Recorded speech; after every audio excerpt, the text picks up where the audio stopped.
খারাপ চোখে দেখে। হ্যাঁ, তুই তো শাড়ি পরেই যাস। হলে কি হবে, ও পুরুষদের চোখটাই আলাদা। যারা দেখার তারা দেখবে। ঠিক দেখবে, সে তুমি ছোট পড়ো আর বড় দেখো, আর যে উপরে থাকো কিংবা নিচে থাকো, একদমই থাকো। তো এটাই বক্তব্য যে মানে মানে ও যেটা বললো একদমই ঠিক। 10 জনের সাথে একজন কি করে পারবে? শাড়ি পরো, সালোয়ার পরো, হট প্যান্ট পরো, দেখবে তো তোমাকে বটেই। যারা দেখার তারাই দেখবে। কিন্তু এখানেই বক্তব্য যে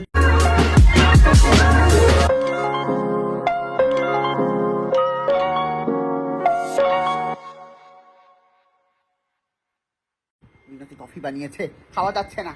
কি রে, কি মিথ্যে বাড়ি কি? এই যে সুকান্ত বলবে তোকে, আয় ঘর ঢোক।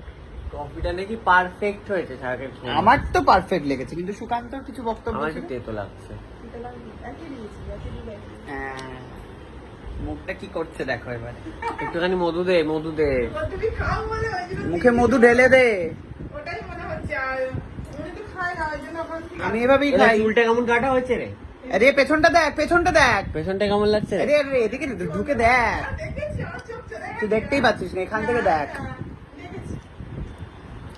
দেখ, দেখে বল কেমন কেটেছে। বাড়ি থেকে আমি কেটে দিয়েছি। না রে, আগে আমি কেটেছি, পেছনটা খালি সোজা করে দিয়েছে। হ্যাঁ, না খুলে ফেলি না? মিরোদে অ্যাপ্রুভাল দিয়ে দিয়েছে। বাড়ি কি দিতে এসেছিলি এটা ঘোড়া? এটা দাদা খায় ওই কি এটা? দামি সিরাপের হেজেলনাট সিরাপ, এটা কি মধুর জায়গাও দিচ্ছে আমাকে? এ ভগবান, কত দাম জানিস? এটা 400 টাকা দাম, এটুকু নিয়ে নিয়েছে। হ্যাঁ। তো দিতে হয়, কিন্তু তারপরে মধুর মতো না, মিষ্টি করার জন্য না, এটা মধু আলাদা। হেজেলনাট সিরাপ দিয়ে ওদিকে দিচ্ছে। বউ ফোন করেছে। রূপকি রানী, রূপ একেবারে ঝলসে পড়ছে। রূপকি রানী চামেলি। রূপকি রানী চামেলির মুখ, রূপ ঝলসে পড়ছে একেবারে। শোনা যাবে না। মধু দা, হ্যাঁ বাবা, ঢেলে দে, ঢেলে দে। কি হয়ে উঠছে? তোর কাছে হচ্ছে ডেইলি লাইফের কিছু প্রশ্ন রয়েছে। হ্যাঁ, এই যে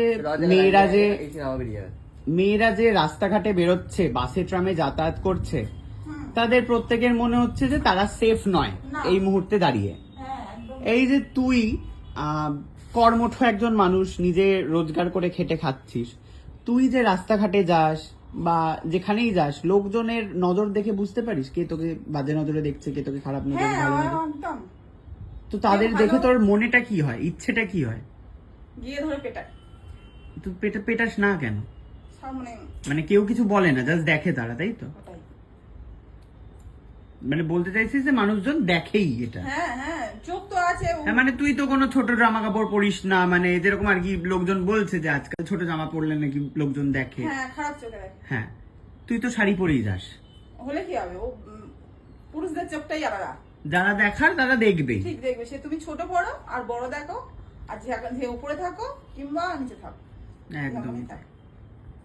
সবার আগে এখন মানুষদের দরকার হচ্ছে বাচ্চা মেয়েদেরকে ক্যারাটে ক্লাসে ভর্তি করে দেওয়া। একদম নিজেকে প্রোটেকশন দেওয়ার মতো কিছু জিনিসও সাথে রেখে দিবি, যাতে ইনস্ট্যান্ট প্রোটেকশন। যাতে না অসুবিধা হয়। একদম। কিন্তু মেয়েটাও তো কত চেষ্টা করেছে বলো, 10 জনের সঙ্গে কি একজন পারে? সে পারে না, সেটা বাট যেটা হচ্ছে তাহলে বিপদ যেটুকুনি যখন আসবে। যেটুকুনি দরকার সেটুকুনি শিখে রাখতে হবে। ক্যারাটে ক্লাসে তারপর ভর্তি আমাদের করে। এখানেও তো হয়েছিল একটা ছোট মেয়ের সাথে ওরকমই। হ্যাঁ এইখানে হ্যাঁ, ও যে নিচে তলায় কাজ করে, ও জায়ের মেয়ে, ওই আমার ছোট মেয়ের মতো বয়স, তখন কত 5-6 বছর হবে। ও তো জেল হয়ে গেছে 3 বছর। 3 বছর জেলে কি 3 হয়? বছর জেলে কি হবে? ও বাচ্চাদের মেয়েটার কোলে লাইফে যে ট্রমাটা এলো, সেরকম কিছু করেনি, কিন্তু নিয়ে গেছিল, মানে এখানে এখানে আঁচড় ফাঁচড় কোনো দিয়েছিল, মেরেছিল অল্প প্রত্যেকে, মানে কারোর চোখে পড়ে গেছিল বলে যেটুকু বেঁচে গেছে, নাহলে হয়তো মারাই যেত। ছোট বাচ্চা তো, 5-6 বছরের কি। তাহলে মানে মানুষ আজকাল তুমি পায়ে পায়ে বিপদ, মানে তুমি পা ফেলতে গেলে তোমার ভাবতে হবে যে এখানে এটা ভালো কি মন্দ। একদমই তাই।